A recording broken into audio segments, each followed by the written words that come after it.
Welcome to the Retail Focus Podcast, a weekly collection of news, interviews, and information from the world of retail. Welcome to this edition of the Retail Focus Podcast. I'm Trent Kling for Leighton Behind the Scenes. Coming up on today's episode, we'll talk with Diana Frike, the partner and chief sales and marketing officer at Retail Voodoo and host of the Gooder podcast. Diana will join us to discuss developments in the natural and organics space as it pertains to not only the products themselves, but how they're retailed, changes that she's seen over the last 10 years, and changes that we could expect to see over the next couple. We'll also talk about retail C-suite diversity during the interview as well. And in our Looking Ahead segment, we'll discuss Hobby Lobby. It's noted that they're ending their 40% off coupons. How will that affect their market share in the craft space? And in our news segment, we talk Tractor Supply Company, an earnings call that we have been looking forward to for several weeks now.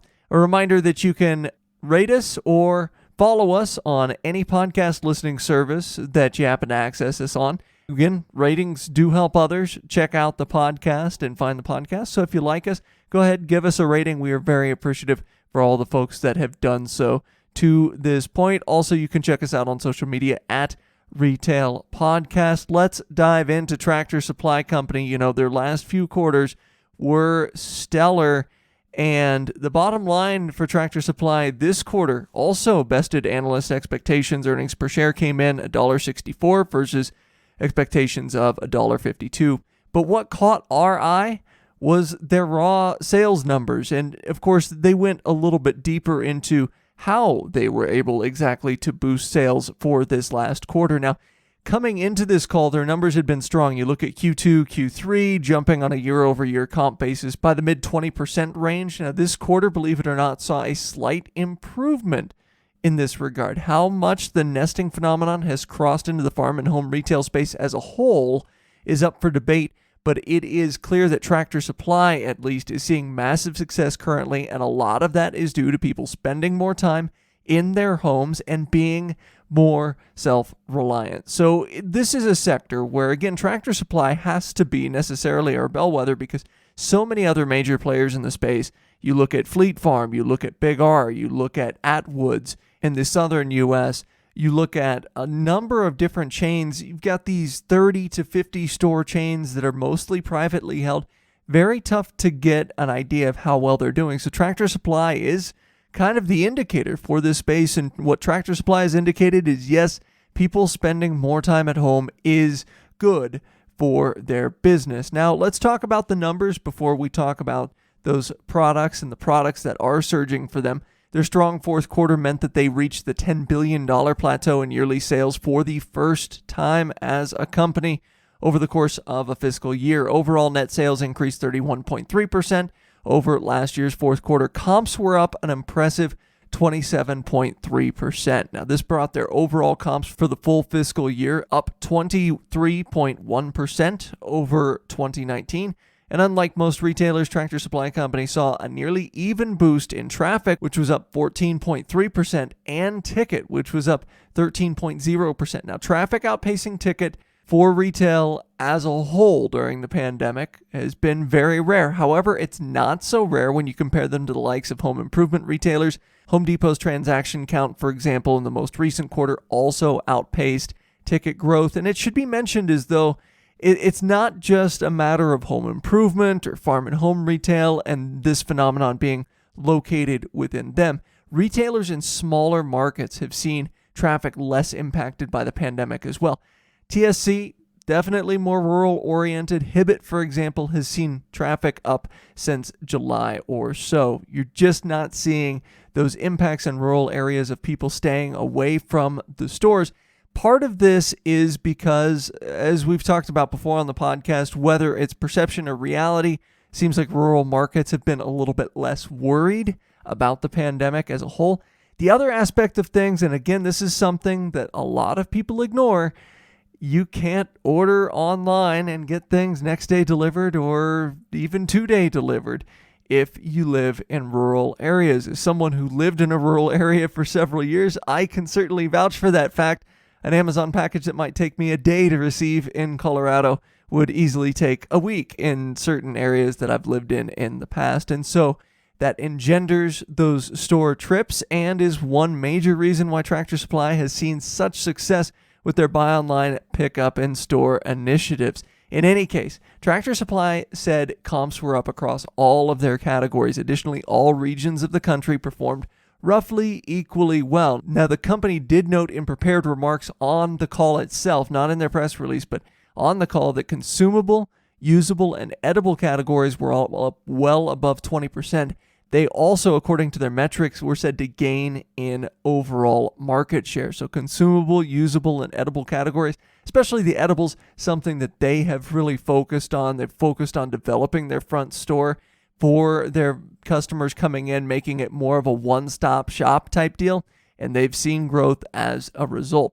Curtin Barton, their CFO, said that their customer base seems to be leaning increasingly towards a self-reliant lifestyle. And this, again, Tractor Supply runs so much data and they share a good portion of it. So we can see a little bit more about what's happening with their customer base. Their customers have said, hey, we want to be more self-reliant, more than people in rural areas already were. So as a result, sales supporting home gardening, backyard poultry, so everything that goes into that, Tractor Supply sells kits for that, hunting as well, they all increased, as well as bird feeding, actually, believe it or not.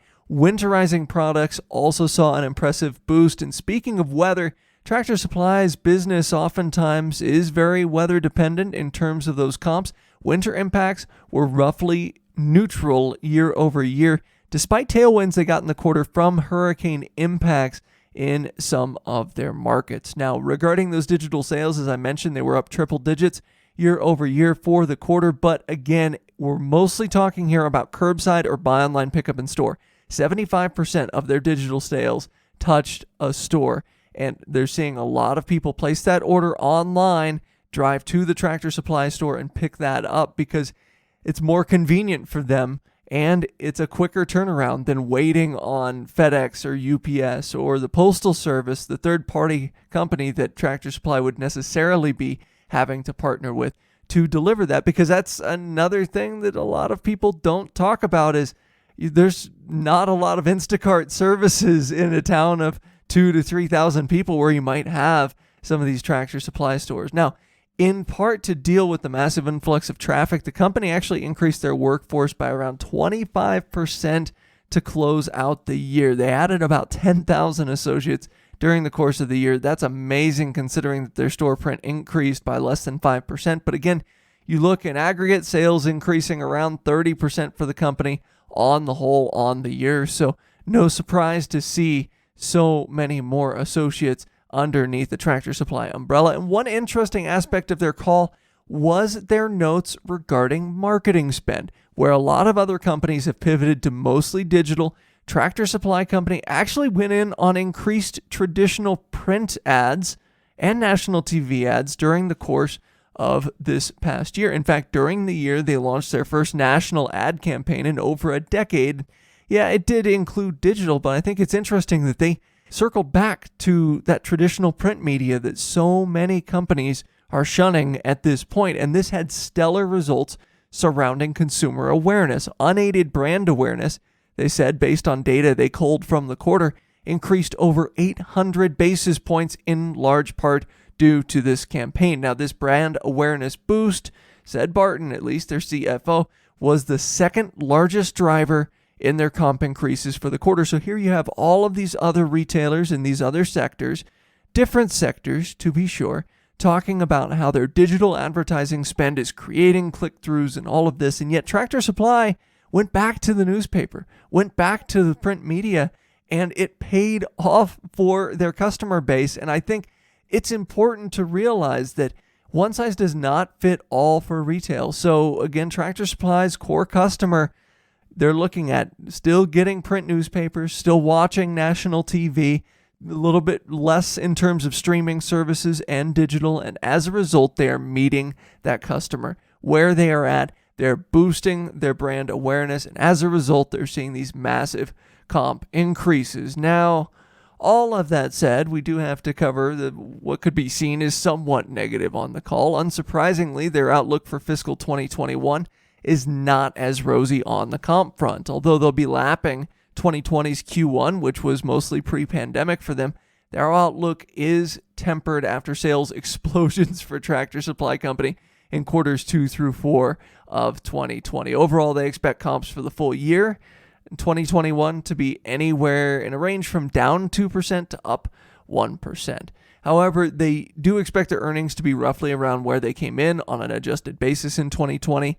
This despite that increase in staff we talked about, $6.50 to $6.90 per share. Moreover, another positive sign for them that their CapEx is still expected to be between $450 to $550 million, meaning they expect to continue to open stores and also put some of that money towards their development on the e-commerce front. I did mention a lot of their customers still reading print media doesn't mean they're not making those orders online and picking them up in stores. In 2020, just in terms of opening those new locations, just for perspective, they opened 79 net new TSC locations and 2 net new Petsense locations.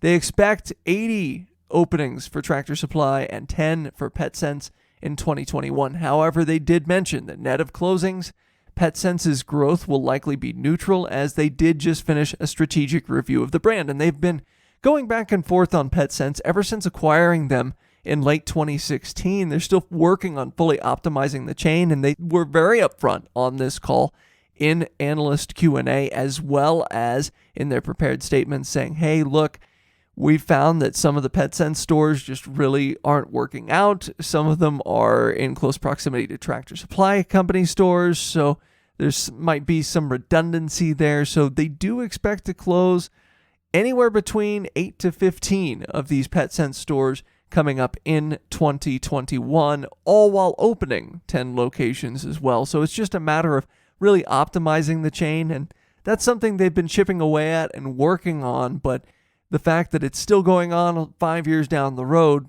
might be somewhat troubling. Now, they were very clear to point out that the chain's sales are in line with Tractor Supply Company sales. The chain is profitable. The chain is doing well in terms of Petsense, as we would expect from a pet-based retailer. But again, in terms of reviewing the stores, just trying to work through that store footprint to have a little bit of a clearer vision on what's ahead for that chain. Now, coming up after this break, we'll be joined by Diana Frank, once again, the Chief Sales and Marketing Officer and a partner at Retail Voodoo.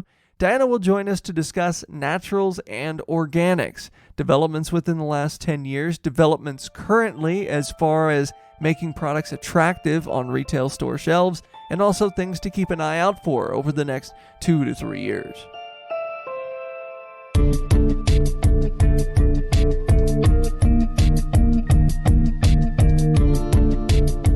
It seems like at the beginning of every year for the last 10 years, natural and organic products have been at the top of everyone's list of retail trends for the upcoming year. However, especially over the last few years, we've finally seen a significant change in terms of shelf space for natural and organics across several retailers, not just in food, but in HBA and home products as well. And joining us to discuss the current landscape of natural and organic products is Diana Frank, partner and chief sales and marketing officer at Retail Voodoo and host of the Gooder podcast. Diana, thank you for joining us today. Hey, thanks so much for having me.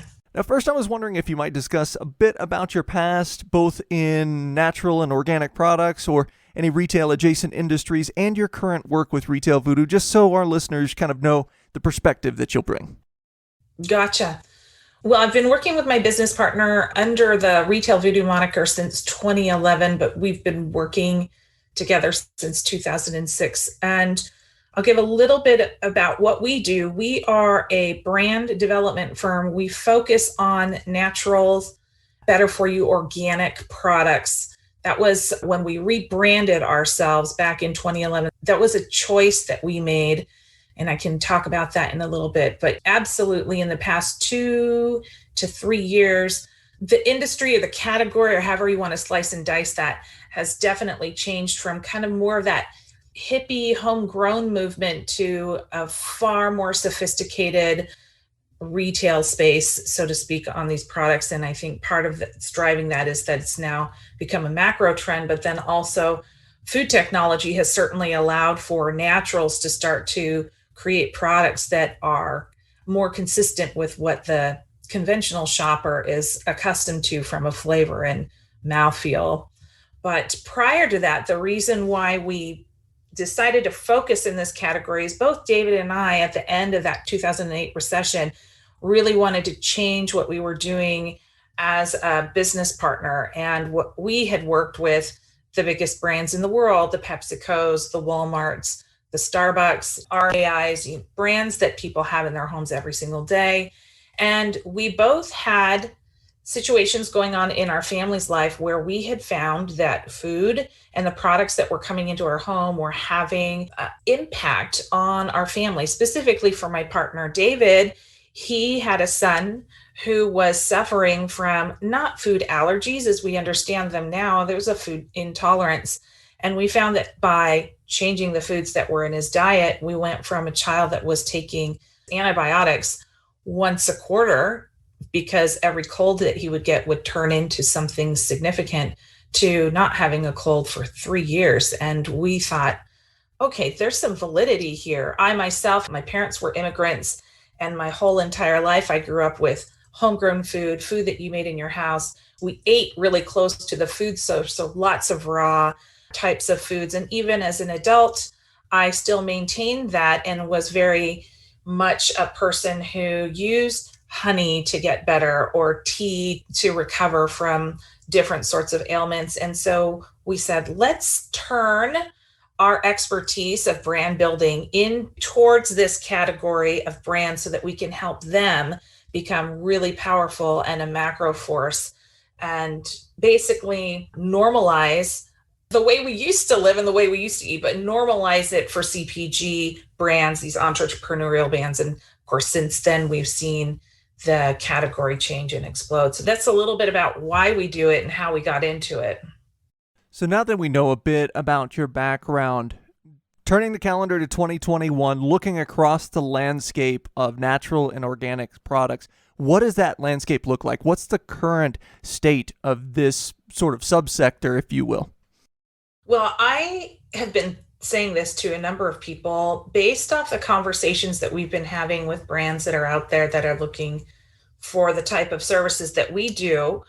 The amount of innovation that has happened in 2020 as people were unable to spend them in other type of traditional ways in the media and trade shows and events and that sort of thing, and focusing inward, either one, because they had the time, or two, because they wanted to create better solutions for the current environment. I think the innovative landscapes and how consumers are going to see food working for them in their everyday product, in the everyday way they eat foods, I think we're going to see an innovation explosion by midsummer at the very latest. I think it's going to be ginormous. And the advent of digital shopping and online shopping through e-commerce and DTC has really put a lens on what brands can and can't do when they're kind of limited in their distribution. In this particular case, DTC and e-com has exploded.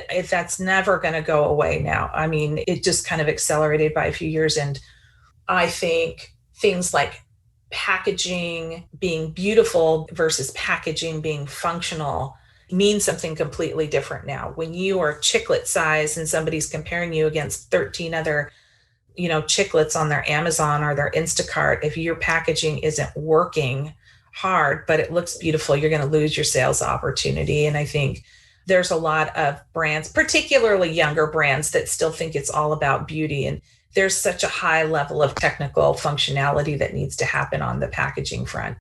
So you mentioned it kind of at the beginning, where you're seeing this gradual increase in the ability of natural products brands to achieve that consistency, but also to achieve that scale that might have been lacking over the last 10 years. What are some other big changes that you've seen during your course of working with these product companies?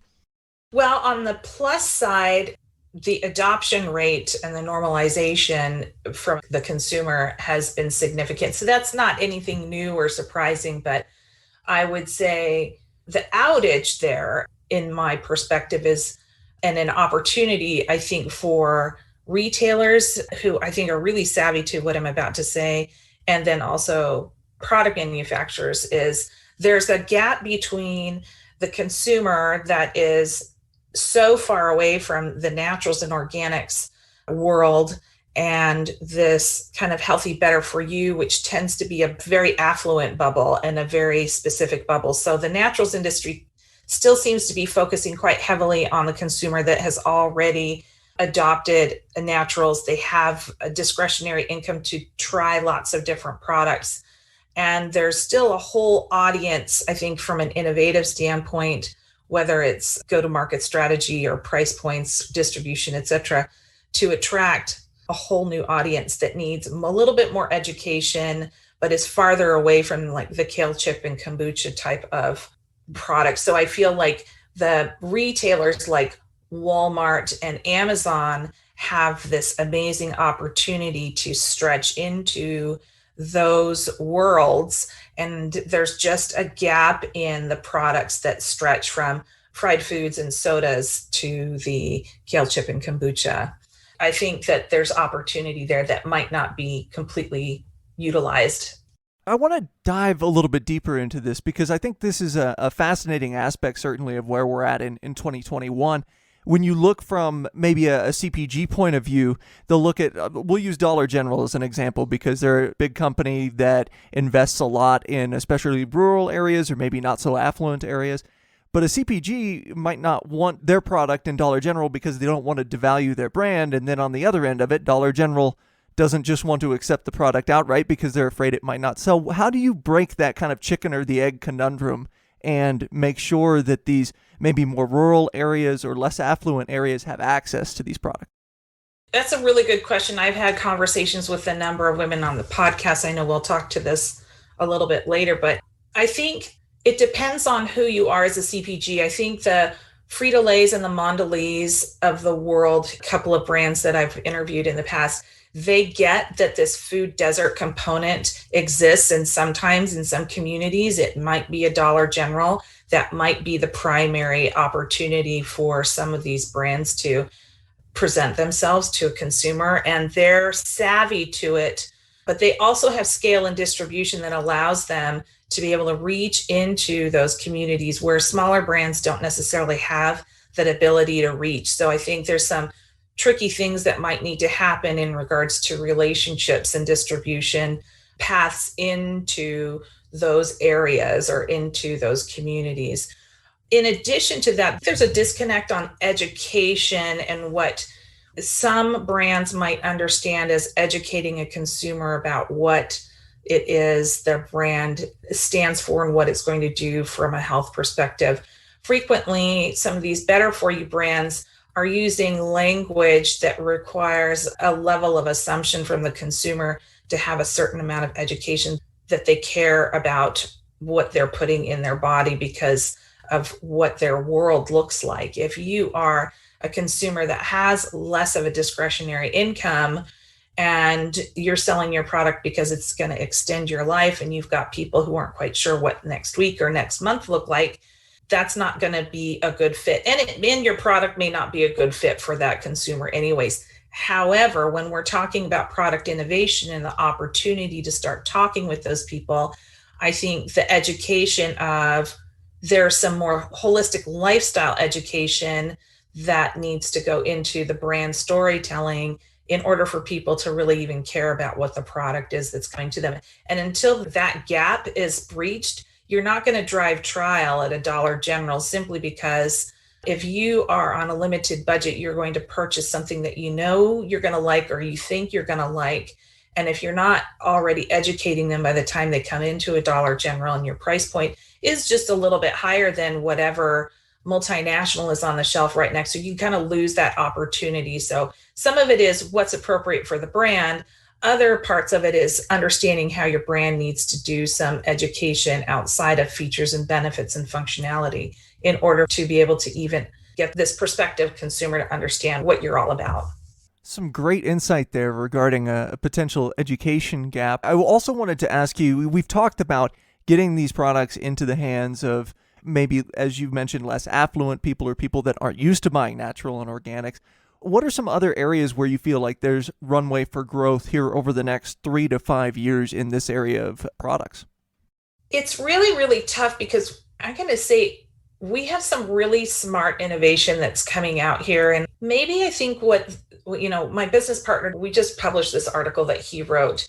And I think it might be for the market to kind of step back and remember what food is really all about and start focusing on I think the Europeans do a much better job than Americans from this perspective, and kind of bringing the joy and the love of eating food back in, rather than leaning so hard into the functionality of either this product is going to provide all of these functional benefits literally in your body, or these products are going to allow you to live your best life. And I think in our category, we're missing the opportunity for just the sheer joy of flavor and taste. And again, going back to food science, because we have food science embedded in naturals now, we can go back to absolutely loving food and loving the community that you're with while you're eating food.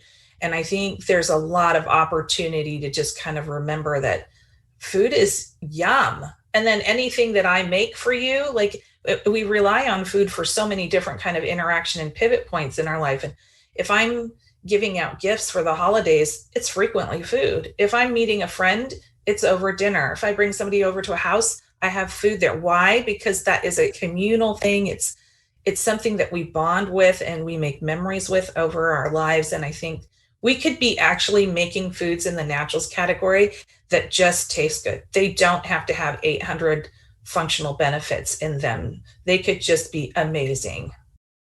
Hey, 800 functional benefits, you'll take it if you can get it, right?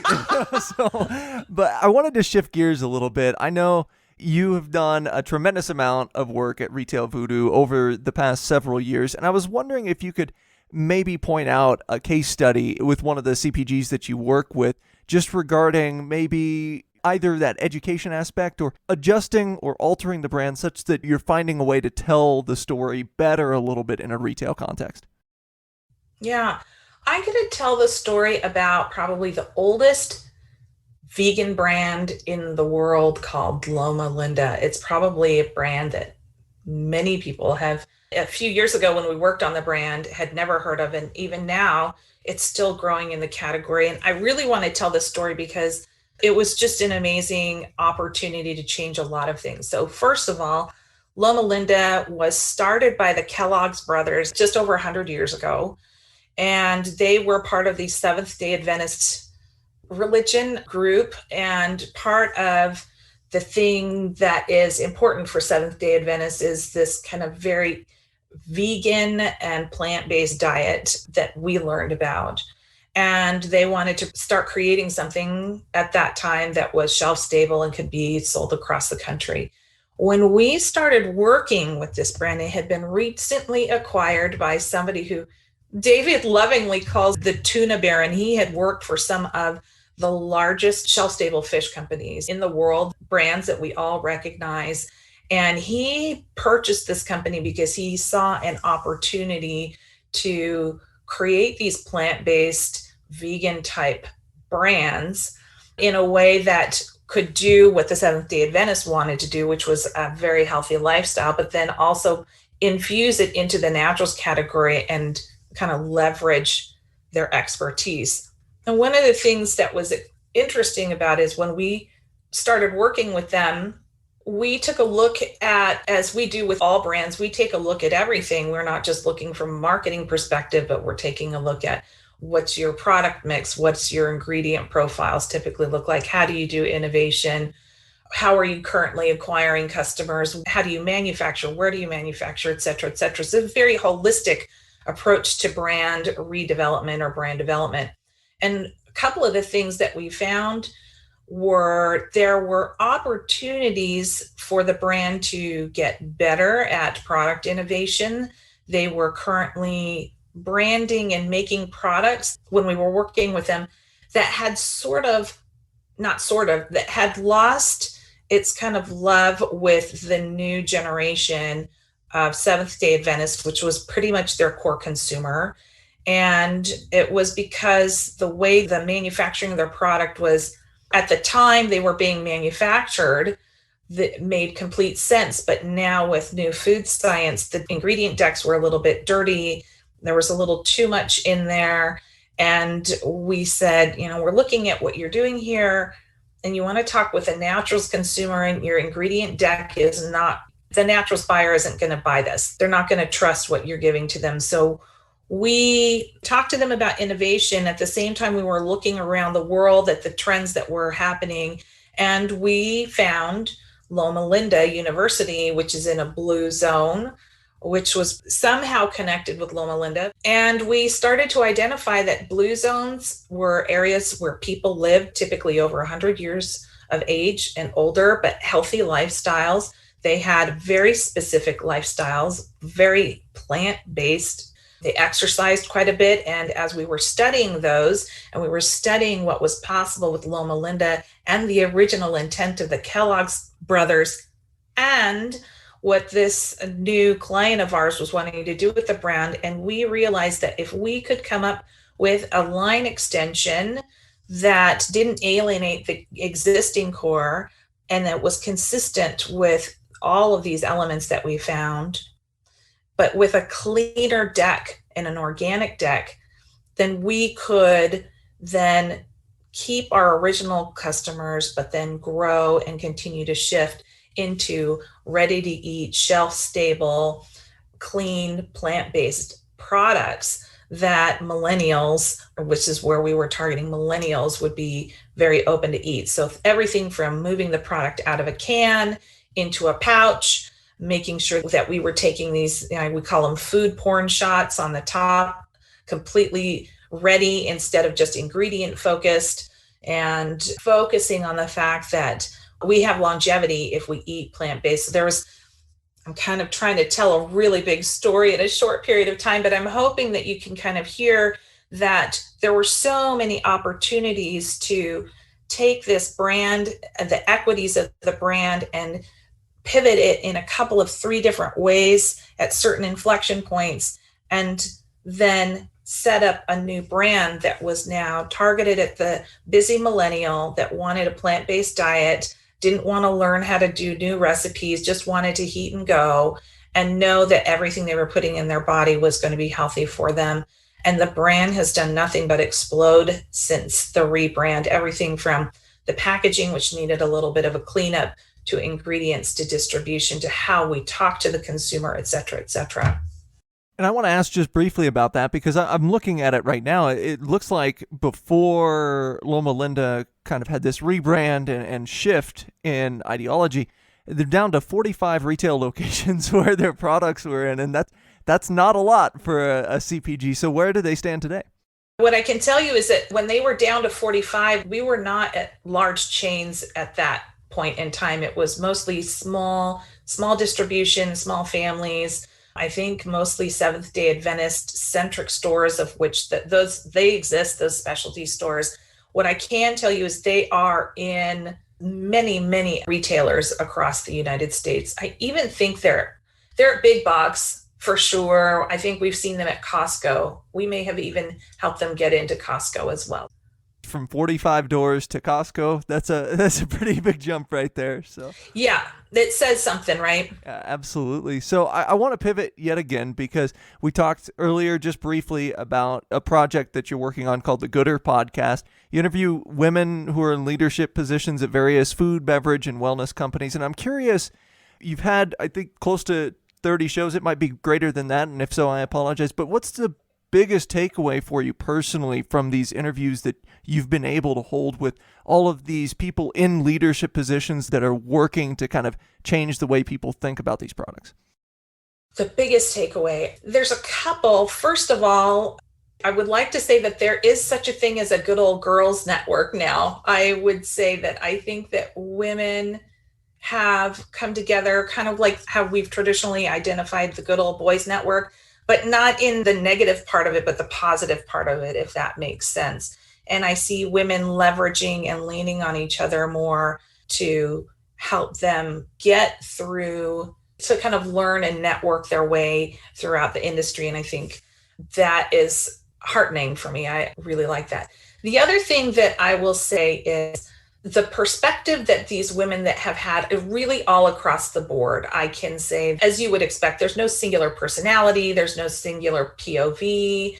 I think the best part of what I've seen is women across the board, every single one, are optimistic about what's possible for the industry. I haven't met any, not that there isn't any, but I haven't met any women that are like thinking the end is near, or it's an oversimplification of the POV I'm trying to project. But there's so much hope about what's possible for the work that we're doing in the naturals industry, and the ideology around innovation meeting the needs of the unmarketed consumer.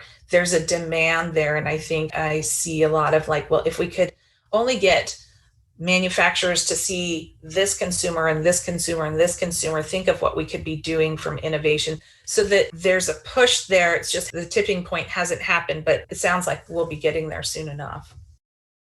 So off of that, I wanted to finish up on this question, because you're interviewing these female leaders every week for your podcast.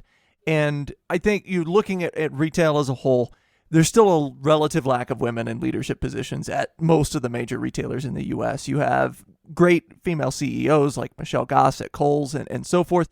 But generally speaking, there's room for greater diversity in the C-suites. What are some things that you would like to see personally, whether it's retail or other areas of business, to ensure greater diversity in leadership cores at these businesses? The challenge that I think most women have, and I'm going to go back to I'm just stretched back to one of my first interviews with Junia Rocha. She's the CEO and co-founder of Brazi Bites, and she's an immigrant to the United States. Now she's immigrated a long time ago, but one of the things that she pointed out that was easy for somebody from outside the US to see was the respect and the expectations around women being child bearers and child rearers, and then also required to compete at a higher level all the time with those needs in place. And to be said differently is like, for some reason in the United States, you have to be either a professional or a mother. And if you're a professional climbing the food chain and you don't have the right kind of support at home for whatever reason, maybe you're not getting paid enough, or maybe you're the sole breadwinner and extra resources to care for your children with a nanny or something like that. I think supporting women more from what they need from their personal life, not over giving, but with just a general respect and understanding that they will be the primary CEO of the home. I think just an understanding of that and a respect of how to be flexible around meeting the needs of the executive who has the skills and the chops, but sometimes is wearing more hats than what it shows up at the office. And I think if we do that, what I love about us kind of respecting that and providing that kind of support is that then allows us to have respect and support for men who may want to be carrying that same role. Maybe they want to be the primary caregiver at home and they can't because they're the man. And so the expectations are different. So what's hard for the women is actually hard for the man. Or if you are gay and you're in a couple and you're two men or you're two women, like it just starts to be, I think the understanding of family and how family has an impact, it's always in the back of the mind of whoever the primary caregiver is. You can't always expect to get your best if you have a work environment that doesn't want to see it or doesn't want to support it. I don't know if I've articulated that the right way, but what I can say is the work can be done. My interview with Kara Dilly at Frito-Lay, she's not C-suite, but she's VP, and how she's described the culture over at Frito-Lay and the things that they're doing to support working parents, particularly as it's been illuminated through COVID. She said that organization has become exponentially stronger as a culture. And subsequently, there's a leveling out of more women coming up, more men being able to take on the roles that they want at home front. And subsequently, you have a healthier and happier workforce. I think it works to everybody's benefit in that way. Great insight there. And yeah, so often it comes down to ensuring that companies are seeing the entire person instead of just the associate they are at work. Absolutely. Yeah, for sure. Well, this conversation has been fantastic. Diana, thank you so much for joining the podcast today and sharing some of your insight with us. Of course. Oh, thank you so much.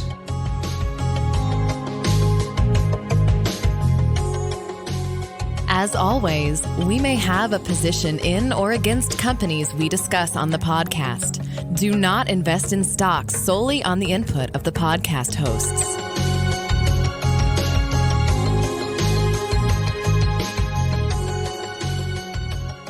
We thank Diana for joining us, and you can actually check out the link to the Gooder podcast in our show notes this week if you want to check it out. I've listened to several episodes myself, lots of great insights on the podcast. Even though a lot of it is from the perspective of product manufacturers, I think it's important for us on the retail side of things to know exactly what's going on in that part of the industry. Like I said, I think you'll find some of those episodes interesting there that Diana hosts. Now, in terms of looking ahead this week, I'm looking towards the crafts space. Hobby Lobby recently announced that they'll be ending their 40% off coupons. And this is kind of a stop me if you've heard this one before, because we've seen retail companies from JCPenney to Bed Bath & Beyond to Victoria's Secret and so on and so forth try this and bounce back and forth. Bed Bath & Beyond has mostly kept their coupons around to some extent. Victoria's Secret and L Brands as a whole, including Bath & Body Works, decided to keep them around for a little bit, but we've seen some tailing off in terms of promotional activity, at least in terms of Bath & Body Works. Obviously, it did not go so well for JCPenney. That story is almost apocryphal at this point in terms of how much it may have hurt the company. But in this case, it's very interesting because Hobby Lobby, it was pointed out in an article on Retail Wire this week that it's been relatively negatively received on social media. And yeah, when you get customers used to discounts, when you get customers used to using those coupons, it becomes an expectation. And when you violate the expectations of the consumer, as we've talked about with a great many companies on this show, then it's going to have a negative reaction. But here's the thing. Normally, I am not the most bullish person about Hobby Lobby. I think I've made that pretty clear. I'm a bit more of a fan in terms of how the company is run of Michaels in this space, certainly. But I don't think Hobby Lobby is really necessarily setting them up for a big fall. And this is what I'm looking ahead to here, because Hobby Lobby has historically always discounted entire departments. And oftentimes the 40% off coupon would include or wouldn't include certain departments and certain things. Hobby Lobby's whole idea about this is that they're going to provide better values simply by continuing to provide discounts across the board rather than just on one item with a coupon. Now, again, it all comes down to consumer expectation, and we'll see how consumers react to this. But again, Hobby Lobby is built on the idea that there is always some type of value based on their weekly circular and based on their weekly sales. You might have one week where home decor is discounted by 40% and another week where jewelry making supplies is discounted by 40%. The idea is that those categories are always rotating and the prices on the shelves are more or less kind of false prices to give the idea, the image of a discount. And I think just based on my interactions with Hobby Lobby, with the consumers there, talking to management at some of the stores, I think that's more of a driver of traffic than the individual coupons are. Now, I could be wrong, and maybe it would be best for Hobby Lobby to maybe slowly track back the coupons instead of doing it all at once, kind of what we've seen with other retailers. I mentioned Bath & Body Works doing this, where you don't get coupons nearly as frequently if you're on their mailing list as you once did. So maybe just rolling those back slightly and then just having them disappear without a note, without a press release or anything might be the better option. But again, I'm not sure exactly how much this is going to affect their customer base. I think there are other external factors that might affect them. We've seen the craft space, again, be fairly successful during the course of the pandemic. More people spending time at home, more people spending time picking up hobbies. We've seen success certainly at Michael's, Hobby Lobby. We don't know what their finances look like. We do know that they laid off a handful of staff, both at corporate headquarters and at the individual stores. So I don't know if that's indicative of the sales coming in here, but that's certainly what I'm looking ahead to, is if Michael's happens to mention anything about maybe capturing market share over the next few quarters, or if this actually does affect Hobby Lobby. And more than anything, I'm looking to see if Hobby Lobby maybe reinstates these coupons because of the popular demand for them. So a lot going on in this particular space right now, so much of it happening where we can't really see it because a lot of these companies are privately run. But I am anxious because I do think this is an area that is primed for growth, but the problem is online competition is extraordinarily fierce, and as people scale up in terms of crafting, it's oftentimes easier for them, it's oftentimes cheaper for them to shop via online means, meaning not Michael's or Hobby Lobby, rather than going to those stores. Like I said, it depends on how voluminous the crafters get with their particular hobby, but I have seen that be the case certainly across many hobbies that those companies cater to. Well, that'll do it for us here on the Retail Focus Podcast. A big thanks once again to Diana Freich for joining us here on the show. Coming up next week on the show, we'll be joined by Quincy Valencia, the VP of Product Innovation for Hourly by AMS.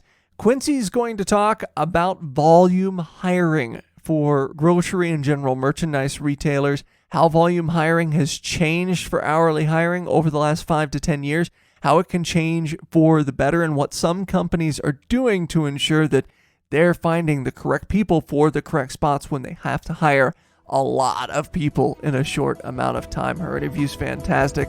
Sure hope you join us for that. Again, 7 days from now, and we'll be back with you then. This has been the Retail Focus Podcast. For more, visit our website at retailfocuspodcast.com and subscribe on iTunes or Stitcher. Follow us on Twitter at Retail Podcast.